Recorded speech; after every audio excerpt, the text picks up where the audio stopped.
Books Breakdown. My name's Allison. Today I'm here with Dr. Beard. And we're going to be talking about ethical leadership. Dr. Beard, can you talk a little bit about yourself? I am from a small town in Florida. Most people don't know where that's at. If I say the name, you ain't gonna know where it's at. It's called Spar, Florida.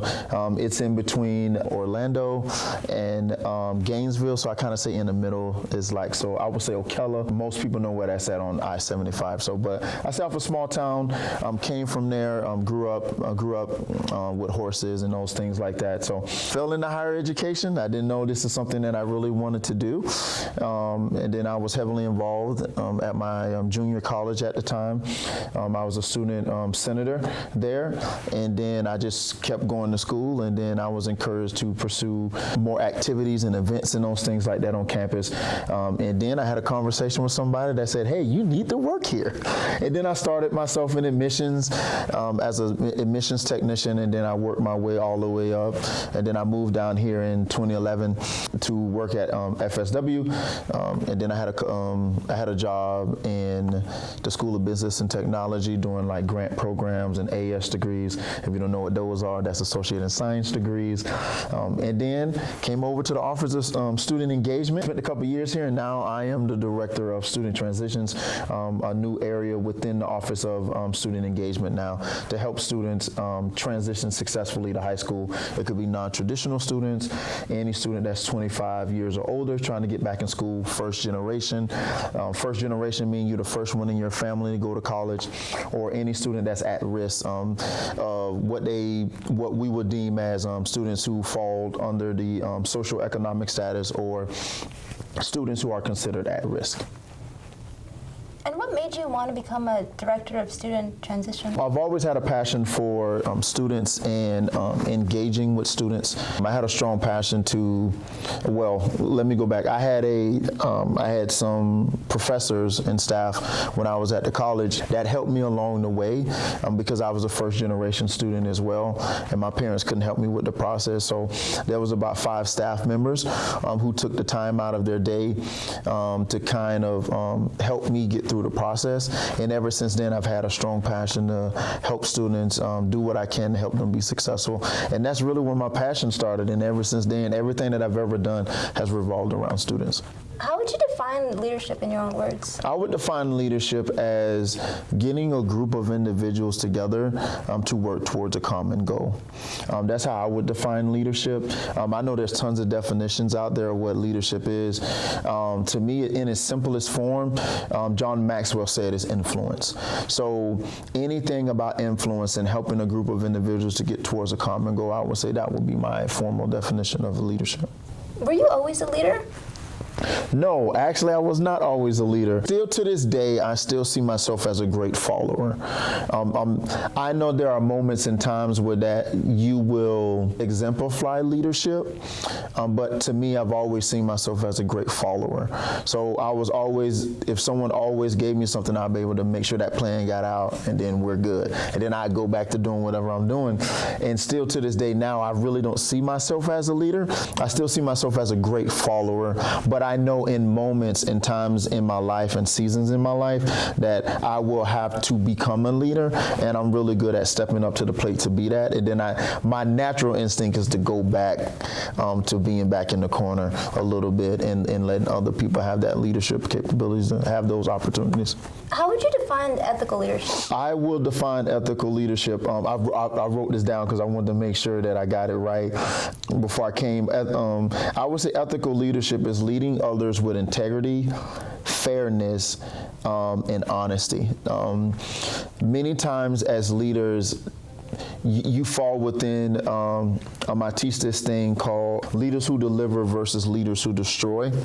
And leaders who deliver are individuals who have the capability to making sure that people are known and loved and authentically challenged to help them be successful.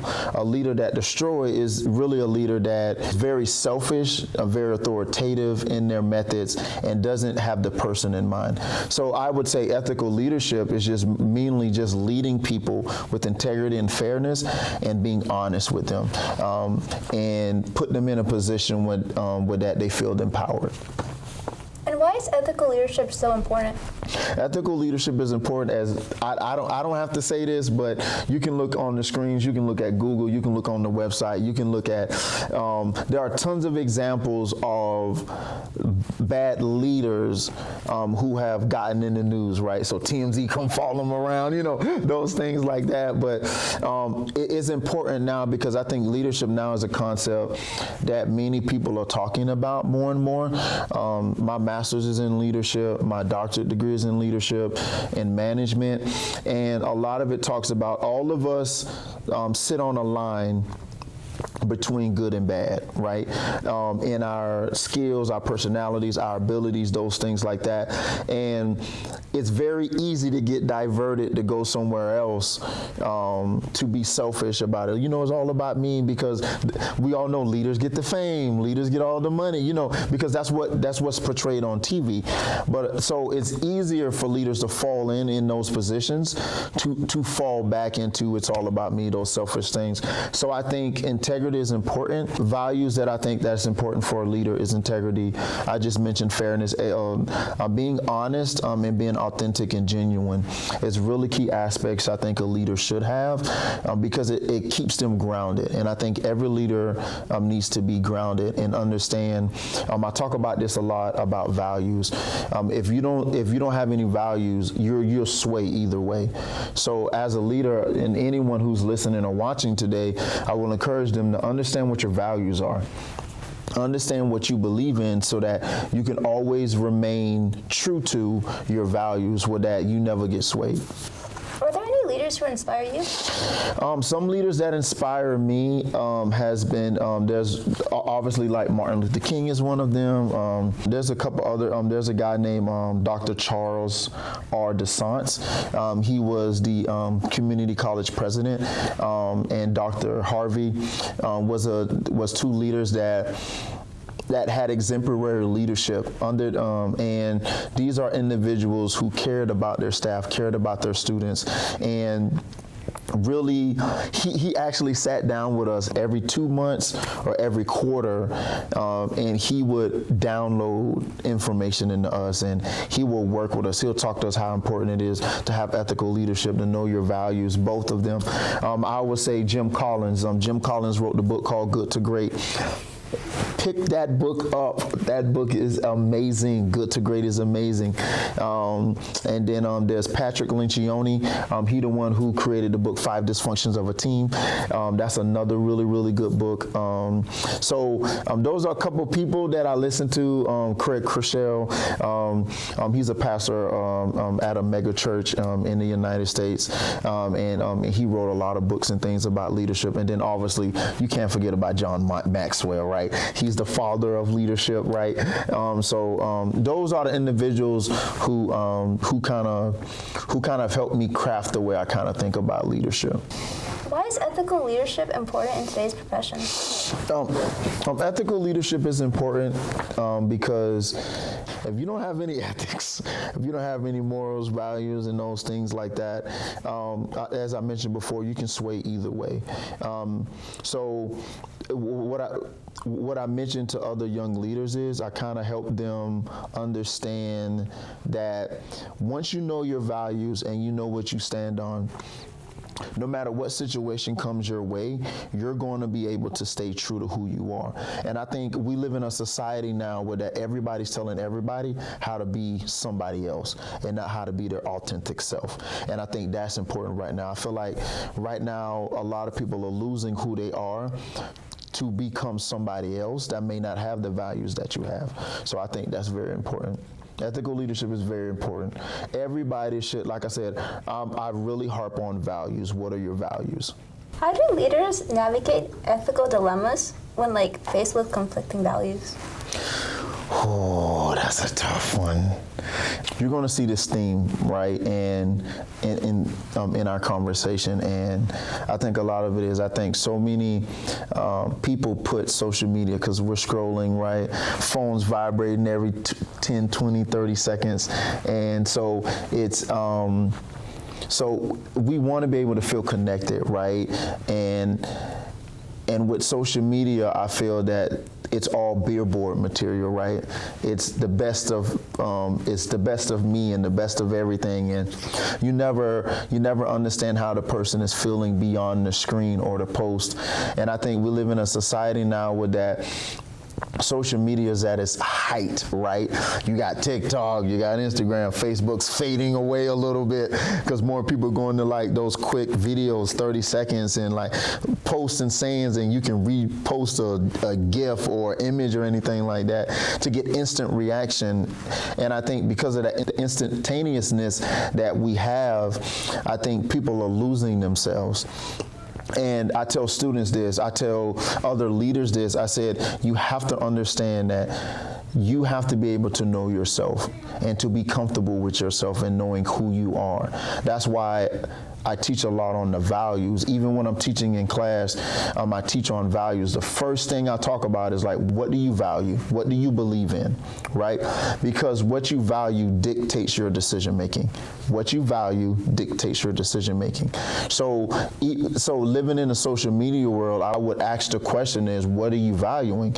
If you value instant reactions and likes and comments, that's what you value. So you're going to be in this loop of seeking this affirmation from other people. But as you find out, when you understand your values and what you believe in, no matter what happens on social media, no matter what happens in your life, you're able kind of to stay the course, right? And that's what I think a lot of people struggle with, is staying the course. They lose their identity. You need to understand what's your identity, what do you believe in, and I think you'll be able to kind of last a little bit in this social media area that we're living in right now. And how would someone like understand their values? So they would understand it as, so there's this really quick exercise that you can actually do this. You can do it right now, you can do it later, but you can literally go on Google and you can type, give me the top 100 values. Just Google type 100 values. And mark all the values that, read the list and mark the values that first come to your mind. And then don't think about it, just look at the word and just either mark it, circle it, highlight it. And then once you do that, do it again with another color. And out of the ones that you picked, do it again. Try to do less and more. So try to do the ones that really speak to you. Try to narrow it down to 10.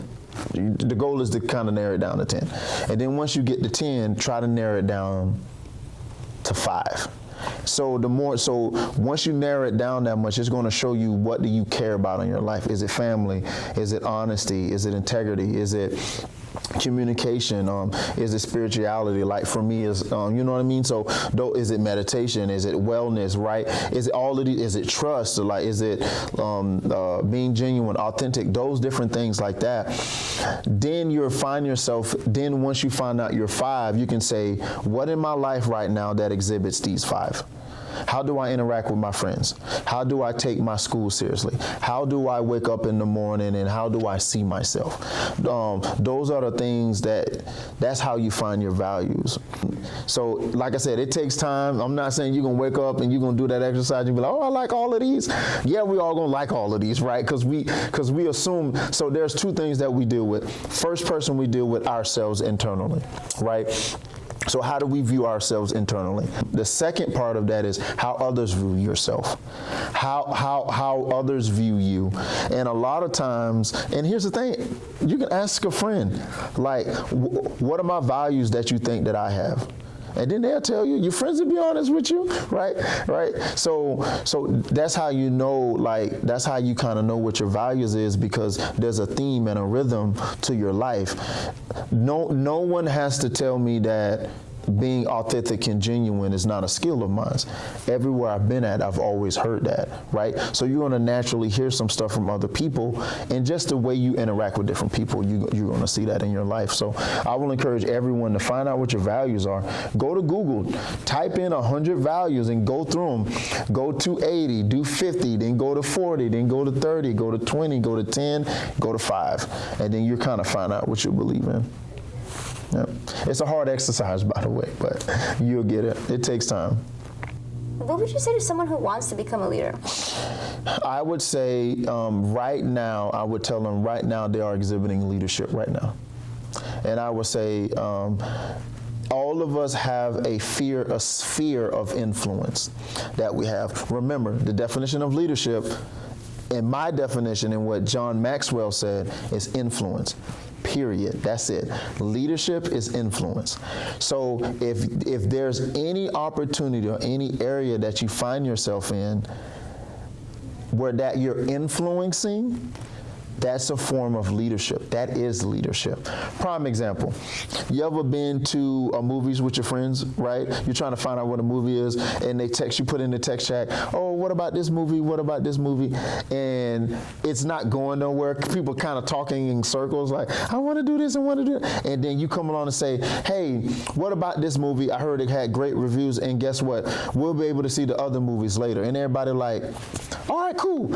All it is, one person just wanted somebody to just make a decision. It's the same thing with food. You ever been in hey, do you want to go to Chipotle, or do you want to go to Burger King, or do you want to go, and then someone just say, hey, let's just go to Chick-fil-A. Oh, cool. Somebody just needed somebody to just make a decision, right? So every opportunity that you have, it's influence. Remember, the definition of leadership is influence. So no matter what area that you find yourself in your family, in your friend group, at school, in your class, at your workplace, there's a form of influence. And then here's the thing I would say as well, you don't know who's watching you that may see you as a leader, but they never told you. Right? So there's a lot of times that I've worked in other jobs and I didn't know people was watching me until I left the job and they said, hey, you helped me do this, or you inspired me to do this.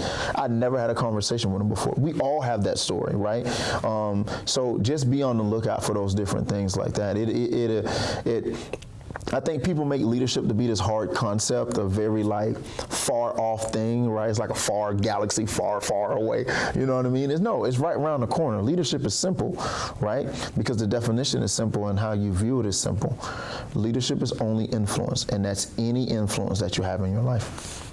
Can you discuss an example where leaders face like failure and how they could like learn from it? Yeah, so being fully transparent, I fail all the time. I fail all the time because we're human. We're not perfect, right? We're not robots. We're not programmed to get the right calculation all the time. And I think that's where the value of being what they call authenticity, of being authentic, is I'm very authentic, and I tell people up front, like, yeah, I made a mistake. I have no problem with that. I have no problem with that because that's a form of strength, right? Being able to identify your weaknesses and areas of improvement, with that you can be a better person. Every day I'm trying to get better. So even though I'm in a leadership position, I still work towards, I'm still human, right?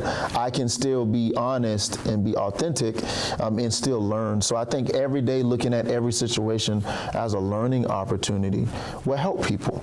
We'll be able to allow people to take a deep breath about leadership. When I come in my office and I have a million things I gotta do that most people don't know that I do, that I have an influence in, I always take a deep breath. I know I'm not going to get it right. I'm probably going to get an email saying I messed up or something like that, but it's okay. I don't take that to heart, right?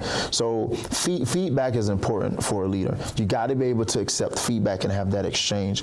You got to be able to have people around you. My former director, his name is Dr. Campbell, and he talked about you always got to have somebody that could see your blind spot, right? Because it'll help you become a better person. So I have people around me at home, at my church, at my job here. That's people around me who I trust to be able to speak into those areas that may be that I need to work on to kind of help me be a better person and also be a better leader, because we're not perfect. And I don't want to say that you're not perfect. You don't have to have all the right answers, all right? As long as you're authentic and genuine and real with people are going to understand it, and people will give you grace. I feel like most leaders are seen to be like extroverts. What would you say to like the introverts who want to become leaders? I would say yes, I am an extrovert, but as I get older, I'm turning into an introvert. This is getting ridiculous. But I would say this, I think those are what they call like influential leaders, right? These are people like what they call charismatic leaders. These are individuals who are what they call extroverts, as like you mentioned. But there are a lot of great leaders who are quiet. There was a lot of great leaders who are quiet. You can literally, I'm telling you, Google has been hit twice in this discussion already. You can Google introverted leaders and you will be surprised of all the people who are introverts. There's this idea that leadership revolves around a person who has to be an extrovert.